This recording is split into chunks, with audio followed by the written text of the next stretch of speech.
psychiatry and clinical psychology clearly, show that what you were saying, wisdom, some people affected by the psychopathology called a sociopath are characterized, first of all, attracted a lot to power roles, and a lot of politicians fit that, and especially rulers and dictators, by have two characteristics. They cannot, it's not that they do not want, but they cannot, it's an handicap, it's an illness, feel empathy. And so they cannot feel respect. And that's, people are things to be disposed as such. It's also interesting that, the fully functioning person are just the opposite. And that empathy, also the neuroscience show, is an adaptive, for our species, is an adaptive capacity.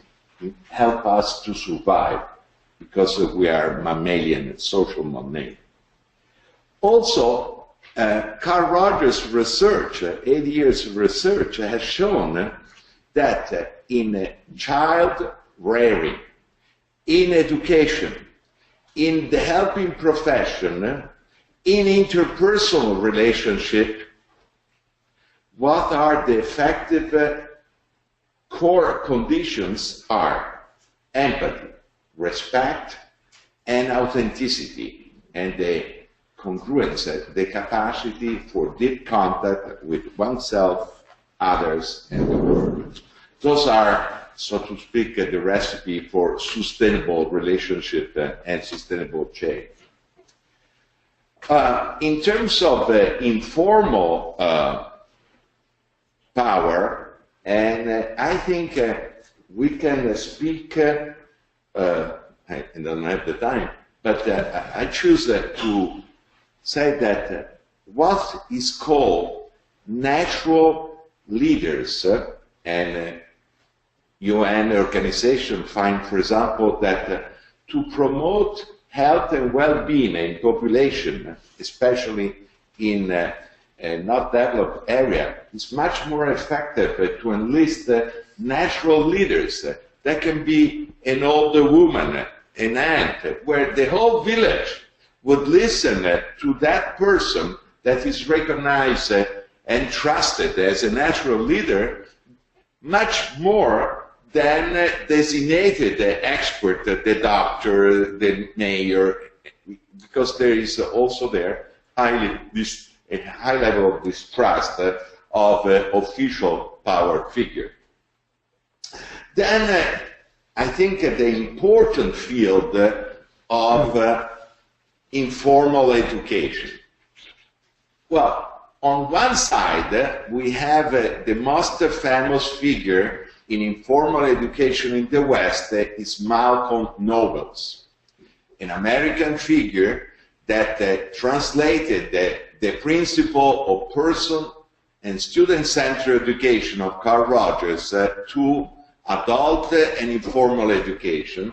And he found, he did extensive research, the same thing that the student-centered and person-centered research found. By the way, what means student-centered and person-centered?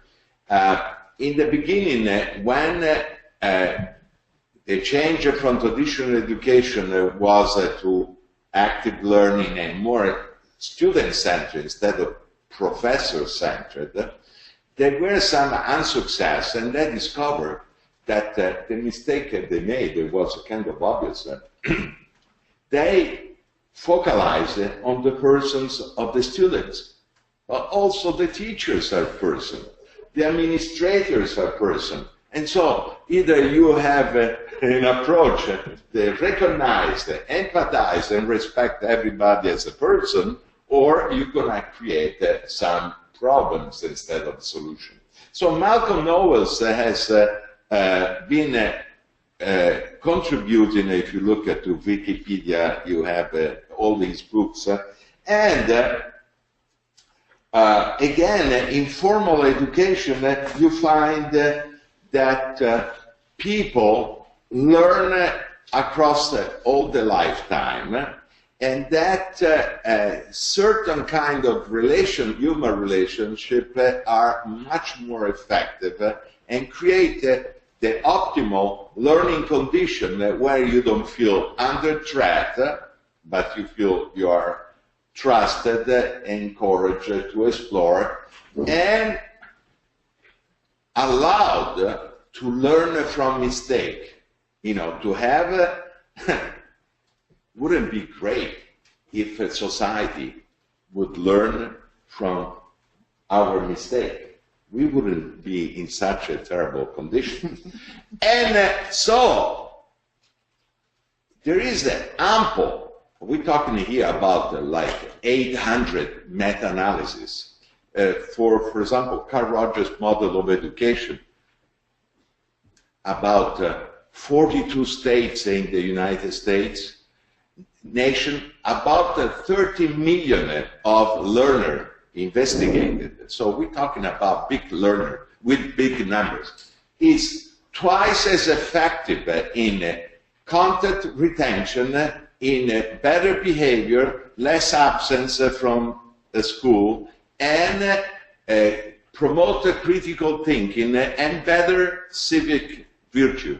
How come it doesn't have, more application? My answer is very simple. The issue of power. Because this kind of model of education is about empowering everybody. And so it means that the director, the professor, has to share power and do empowerment. And so not everybody likes that. We go again in the psychopathology. People are willing to kill for power, but what is behind the construction of I need as much power as I can get? And by the way, an interesting thing, like Remida, that he wanted to acquire more and more wealth. Powerful people, when they come into therapy, what they worry about is not having enough power. And why is so, crazy? Because those people are dramatically caught in a paradox. They're trying to acquire power, wealth, because they don't feel deep down that they have control. And they feel that they're going to be, washed away by life. And even deeper down, they feel they're not lovable. So they need to control everything and everybody, because without control, they will be left and condemned to loneliness. That's really a drama. It's not just they're mean people, they are sick people. But it has sickness that have become the role model, and so is really a pandemic of control freaks. Natural informal power nowadays is clear. Bloggers are an example. And with a good example, the bloggers fighting for freedom under dictatorship, and they are bloggers like the Kazakhstan family, having millions of followers about nonsense and trite detail of their personal life. Who cares? A lot of people care. I guess it's a way to feel emptiness with something, like people overeating because they have an empty stomach in their mind.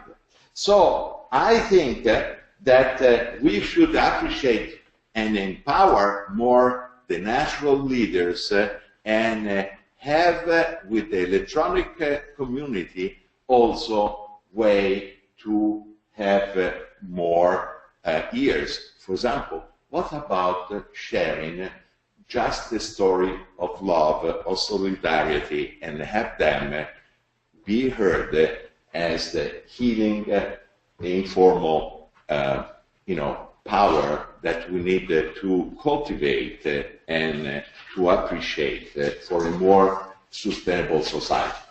Thank you.